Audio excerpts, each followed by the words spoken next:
saja dia kabur saat ganti baju di toilet. Sepertinya dia sudah merencanakan. Begitu.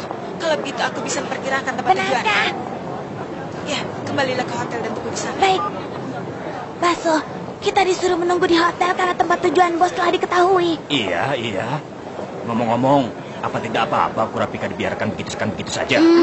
Kurasa tubuhnya sudah lumayan pulih berkat tiupan sulingku.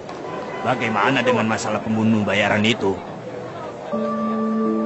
Saat ku dengar suara hatinya, sepertinya dia tidak setuju untuk bergabung dengan tim pembunuh bayaran itu meski sekarang dia sudah menerima. Lalu kenapa? Itu karena Kurapika telah mempunyai suatu keputusan yang lebih penting dari hal yang lain. Itu adalah keputusan yang harus dijalankan, meskipun untuk itu dia harus mengorbankan dirinya sendiri. Kurasa dia mengambil tindakan dengan memprioritaskan pada keputusan itu. Cara hidup yang melelahkan. Aku tak bisa menerimanya. Apa artinya kehidupan yang harus mengorbankan diri? Tidak menikmati kehidupan itu adalah dosa. Ya, sudahlah. Setiap orang punya jalan hidupnya sendiri. Tujuan bos sudah diketahui. Kita kembali ke hotel. Mungkin memang benar juga. Ada apa? Sepertinya putri Anda telah kabur. Tenanglah, tujuan kepergiannya sama dengan kita. Pelelangan? Kurasa begitu. Mungkin dia ingin mendapatkan benda yang diinginkan dengan usahanya sendiri. Merepotkan sekali. Nomor yang Anda hubungi sedang tidak diaktifkan atau berada di luar jangkauan. Silakan telepon beberapa saat lagi. Iya, teleponnya dimatikan. Tapi dia tidak akan bisa masuk ke pelelangan karena dia tidak punya kartu tanda peserta. Halo, ya ini aku, Retno Strad. Tolong beritahukan pada petugas yang berjaga kalau datang seorang gadis yang berusia 18 tahun dan tidak punya tanda peserta. Tolong tahan dulu. Dia itu putriku. Wah, jadi tempat lelangnya di bawah sini ya? Terima kasih. Aku bingung karena tidak bisa melewati penjagaan. Sama-sama. Itu karena ayahmu sudah banyak sekali membantu. Rahasiakan ini dari Papa ya. Tenang sajalah. Sepertinya masih ada sedikit waktu sebelum pelelangan dimulai. Bagaimana kalau kita bersantai sebentar di sana? Baik. Bersulang. Segarnya. Haus sekali karena berusaha kabur tadi. Memangnya susah ya? Iya, selalu ada pengawal yang ditugaskan Papa. Aku sampai susah bernapas. Hari ini juga, aku telah kabur sesaat sebelum menaiki balon angkasa. Lalu bagaimana caranya kau mengelabui para pengawal itu?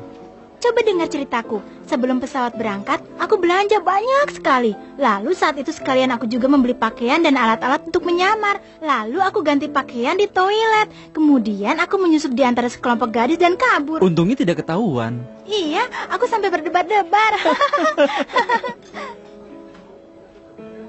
Ngomong-ngomong, kau jago meramal ya? Aku mendengarnya dari siapa ya? Iya, banyak orang dengan kedudukan tinggi minta ku ramal. Kira-kira seberapa tepat ramalanmu itu? Katanya ketepatannya 100%. Kok katanya? Yang meramalkan kamu. Begini ya, aku punya alat tulis otomatis, lalu tanganku bergerak sendiri. Oh, sepertinya menarik. Kalau begitu, coba ramalkan aku. Boleh saja. Kuro Lucy Ruful. Hah? 26 tahun? Ternyata jauh lebih tua dari aku ya. Tidak kelihatan kan? Sama sekali tidak, terlihat muda. Tapi namamu unik juga ya. Rekan-rekanku memanggilku dengan sebutan pimpinan. Panggilan apa itu? Aneh sekali. Baiklah, ku coba meramal ya.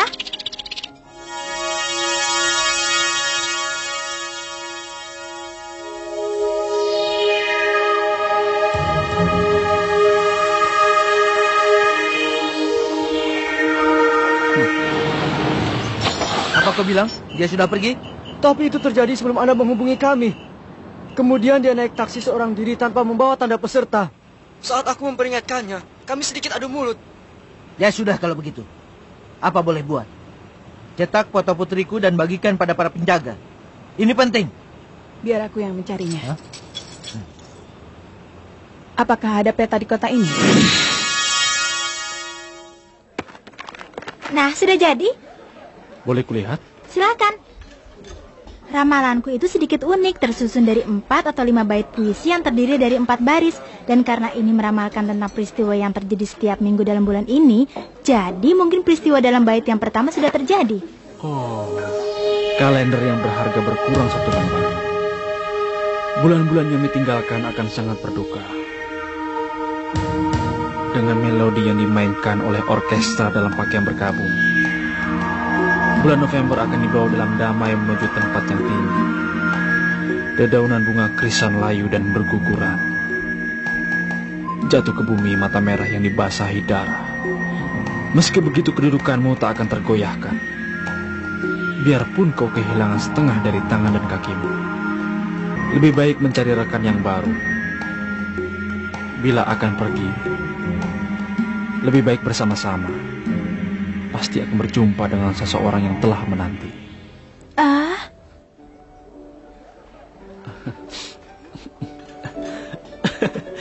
Ramalanmu hebat sekali. Benar-benar tepat. Misalnya saja dalam bait pertama ini. Jangan. Aku tidak pernah mau melihat hasil ramalanku karena aku merasa ramalanku akan jadi lebih tepat kalau aku tidak terlibat di dalamnya. Oh, begitu ya. Permisi sebentar ya. Ini pertama kalinya aku melihat laki-laki menangis. Aku jadi deg-degan.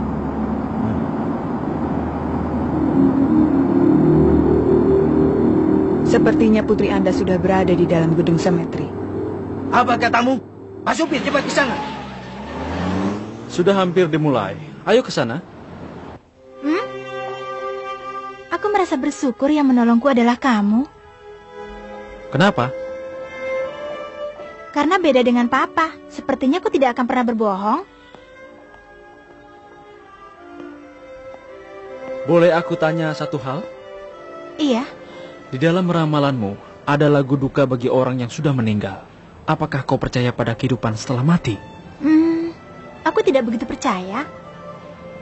Karena bagaimanapun juga ramalan punya arti bagi orang yang masih hidup. Seandainya benar ada perumpamaan seperti itu, maka kurasa yang akan terhibur bukan orang yang sudah meninggal, melainkan dirimu sendiri, Kuro. Mungkin benar apa yang kau katakan itu. Sebenarnya itu tadi bukan kata-kataku sendiri. Yang mengucapkannya adalah seorang peramal yang pernah kulihat di TV saat masih kecil. Ramalan adalah sesuatu yang membahagiakan orang-orang yang saat ini sedang berjuang hidup. Karena itulah aku hanya meramalkan hal yang buruk saja. Dengan begitu maka orang akan berdoa dan berusaha keras agar hal buruk itu tidak sampai terjadi. Begitu katanya.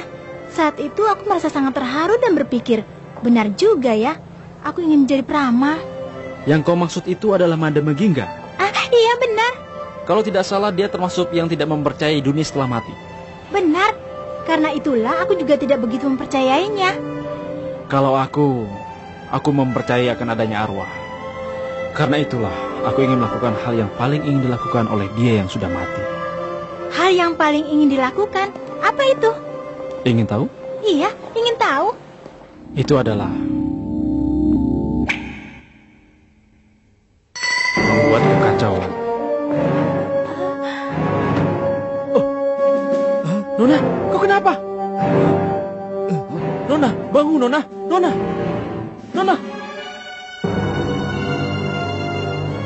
Nah, mari kita kumandangkan lagu kematian.